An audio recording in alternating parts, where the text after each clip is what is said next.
Great. And as we wait for our next guest to arrive, I just wanted to bring up one news story that I thought was pretty amazing. It came from PSFK, and anyone who's been listening to the mHealth Zone knows over the years I'm a huge, huge fan of Popular Science newsletter.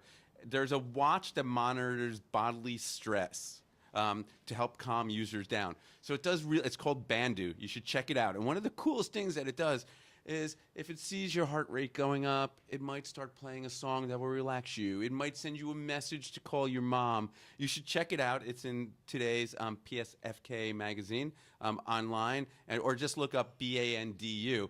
I think it sounds pretty cool. I'd love to hear what you guys think about it. And at this time, I'd like to introduce my next guest, Dr. Bill Riley. He's the Chief of Science and Research and Technology Branch of the National Cancer Institute. Bill, it's an honor to have you on the show. Thank you so much. Happy to be here. Where are you based out of? Washington, D.C., Bethesda, Maryland. Great. I'm a graduate of University of Maryland. Well, wonderful. So I am a Terp. I actually met my wife there. All right, Bill, I ask everyone this question before they go on. Sure. Favorite app? It does not have to be a healthcare app. It could be just anything that you can't live without these days. Favorite app? Believe it or not, probably Shazam. Okay. All right. See, I like Shazam. Yeah, it's just something nice because I can never remember songs anymore. Especially the one from the 60s and 70s where I came along. Exactly. I'm a big fan. There's another site pretty similar, not exactly, called Songs that it does a lot of the same things. I like that. Hey, my first question, please introduce yourself and tell our listeners about your role at the National Cancer Institute. Sure. So I'm the Chief of the Science of Research and Technology Branch at NCI. So our role is mostly in cancer prevention and control. How do we do the research better? And ways to advance how we do the research better.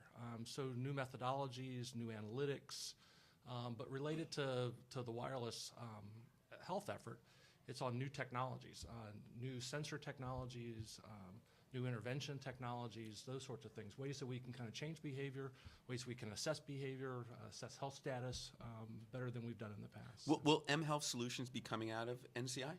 Yes. More so, NCI, like most of the National Institutes of Health, it primarily provides money to universities and academicians to do that work. So we don't so much, we have some work that we do internally, but a lot of it is work that we fund that actually comes from the universities to do that work. Any really cool stuff that you see coming? There is a lot of cool stuff I see coming. Anything you can share with us? Well, yeah, sure. And actually, I'd point everybody. There's one site where you can go to. NIH Reporter is a site that lists all the grants that we currently award across the country. So it's a great place for people to go and say, so what's NCI funding, or what's the Heart, Lung, and Blood Institute funding, any of those other places. So a lot of nice sort of work that's going on in that area. I think one of the places that we're seeing a lot of work being done now that's interesting to me at least, is in sensor technologies from the individual level up to the environmental level, and integrating those pieces of data together better than we've done before. I think it's really cool. So throughout your career, you've done a lot of research in the mHealth space. Yeah. So tell my listeners a little about that research and some of your findings. Sure. So I started in this area before there were smartphones. Okay. So it was So it wasn't really mHealth, No, but it then. wasn't really a health, but it was. While we did mobile technologies, we did special purpose devices. We had What is a special purpose device? We had like little devices that back when I was in the R&D world that we built that would do prompting of smoking behavior, for instance, and monitoring smoking behavior or dietary intake. Back in the days of PDAs and that sort of thing. So that was some of the early work for sure. I'm smiling here because even with one of my last guests that I had on today, you guys have been doing this for so long.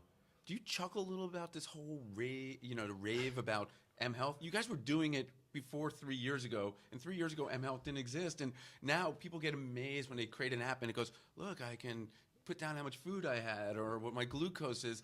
And you guys were doing it before. We were doing it for a long time in a lot of different ways. But yeah, no, I do joke with people that I didn't realize I was doing mobile health research back when I was doing, quote, mobile health research. So, I think it's really sort of a interesting area. And the thing that I've struggled with, you're talking about interesting findings. Like most researchers, I probably had more negative and modest findings than I actually had these great, wonderful findings, like most people. And I think part of it is that the one thing we really haven't tackled very well is engagement of people with the technology, right? Agreed. Both initially and then, and especially like for chronic disease entities, they have to engage with the technology for a long period of time. How do we keep them engaged? How do we keep them interested in the work as it's going on? How do we keep it so it's novel to them? That's a big one for us to tackle. Right, and no two people is one app. It's not one app fits all. It's not one size fits all. You have to figure out who the audience is and how they. And also, when you think about something like cancer, it's all different ages. It doesn't just affect one type of person. Right. So, what particularly makes cancer such treatment ripe for wireless? Well, especially, the treatments have pretty much been the same, right? We do chemo and radiation and surgery, and that's kind of for treatment-related issues. So people are doing more work in mobile and wireless work now in palliative care, end of life, sort of shared decision support issues, that kind of thing. Most of the work in mobile health that's really ripe for cancer, and this is true for heart disease and that sort of thing as well, has been in the prevention area. And doing all the things we need to do to help people live healthier, live better, and decrease the likelihood that they're going to develop cancer or heart disease or those sorts of things. And it is one of those diseases when you get it, it affects you, and it's about the individual, but family members have lots and lots of questions. Absolutely. And your life is going to change. So any tools you can have to help this transition are going to be amazing. Exactly. Yeah, right. So how do you think, mobile health will change the future of healthcare? And let's use first, how do you think it's going to change the treatment of cancer? Well, I think, one of the things that we're going to see more and more is people using these technologies to help them prevent cancer, at the early stages of it. So I think one of the things we're going to see more and more of is use of these tools to help people sort of own their own health. Yep. We'll eventually get them to own their own health record too, but at least for right now, we can get them to own their own health, right? In their own way of sort of making sure that they do the things they need to do that will decrease the likelihood of developing cancer and heart disease and those sorts of things. Great. And you're on a panel discussing evidence. Evidence. You moderated one on government initiatives and opportunities. What can you tell our listeners about the role of mobile health technology in helping change public health landscape? Well, I think it's having an amazing impact already, and will continue on to do more and more as we move. I mean, I think it's just amazing to me, again, sort of coming from a perspective where I had to give out devices in the early days, that people actually have the devices, right? And they're not letting go of these devices. And they're not letting go of these devices, and we can use them, and we can use them in their everyday life, and we can intervene, we can be intrusive with these devices and with their applications where we couldn't before. I just think that's a major change, and be able to, like you were saying earlier, be able to adapt to people.